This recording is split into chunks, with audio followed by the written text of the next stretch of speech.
Hello, friends, welcome back to our study of the glory of God.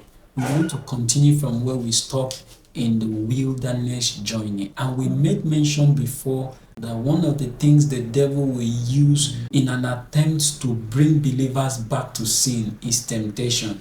And we talked about temptation, that the idea, the agenda of the devil in tempting believers, he wants them to go back to sin, to fall back to sin. So today we want to talk about another avenue which the devil used to try believers, and that is called a test. There are many ways the devil used to test believers. He comes through things you believe are capable of happening in your life. He also comes through things you've heard and known before you gave your life to Christ. If you come from a place where people believe so much in sorcery, in witchcraft, and people use magic, use sorcery to summon spirits, to make some supernatural things, drama and all those things, and witchcraft had been so strong in that community. When you are born again, the devil can begin to test you to see your faith. If you believe that God is more powerful than those fetish powers, the things that you've been seeing, you've witnessed in your community. So the devil begins to try you in the supernatural way.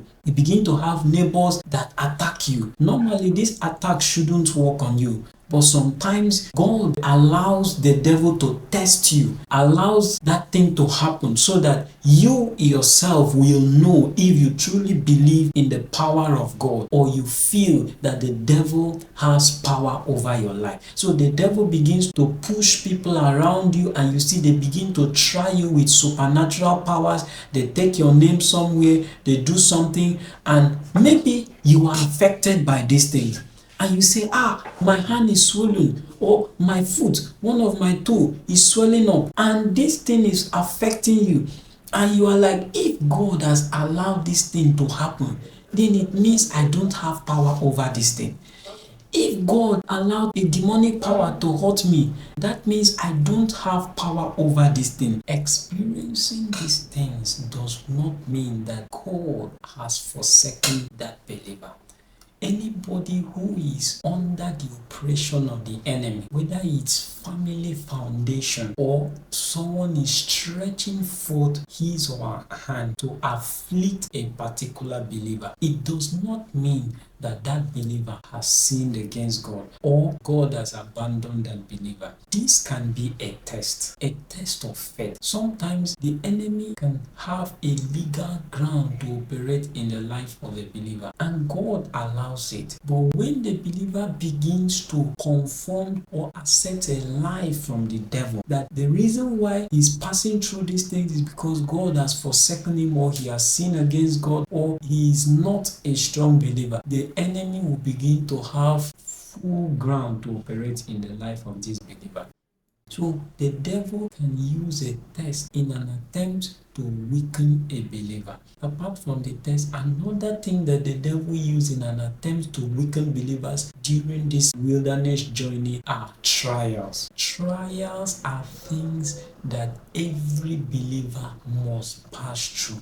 There is no way the devil will not come to try a believer, especially when he foresees that God has plans to make use of this believer, or God is interested in using this believer. He will always come to try this believer. He will make the believer feel you are not different from other people that are committing sin.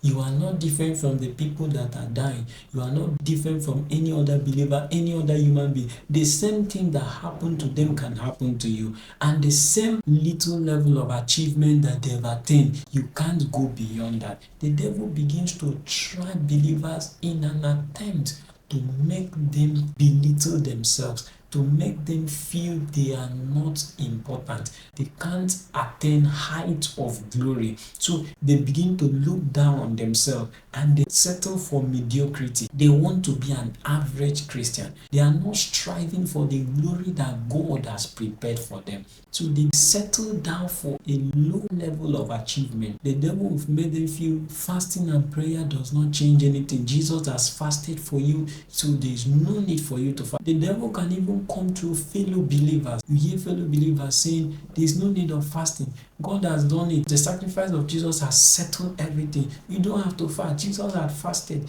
Your fasting won't change anything. Jesus is interceding for us. He's praying for us in heaven. All this is an attempt to make you look down on the power of fasting and prayer. The devil can make you feel that you praying so much will not change much. Jesus is praying for you. You don't have to pray much. Look at this other believer. He has been born again for years, but nothing has changed in his life. There is no spectacular event that has happened in the life of this believer. There is nothing unique about him. So be a normal Christian. Be an average Christian. This is an attempt to make you settle for less and forfeit the glory that God has reserved for you. In such a situation, a believer is to remember the things that the patriarchs of old has been doing to have the presence of God mightily in their midst. The Bible tells us in the book of Acts chapter 3 how Peter and John used to go up and pray in the ninth hour of the day. They go to the temple and they were praying. This prayer is what made these men revivalists. These are the prayer that made these men to change their world. These people, they go up to pray, and you can see in the book of Acts the thing that God used Peter to wrought in the life of many people in Jerusalem. So prayer and fasting is not something that we can do without as believers, so long as the glory of God is concerned. So the devil uses trials to ensure that a believer does not pursue the glory of God. A believer does not follow his passion, does not fit that desire to be used of God, the desire to walk in power, the desire to walk in the glory of God. He uses these trials to quench the fire, the thirst, the desire in the heart of a believer. Pray for you this moment. If the devil has succeeded in introducing things that weakens your zeal, your commitment, your passion, and has almost succeeded in an attempt to quench the desire, the thirst in your heart for God, I pray this moment that evil will be reversed in the name of Jesus. And the passion for God, for the glory of God in your heart will be reignited in the name of Jesus. Thank you for listening. God bless you.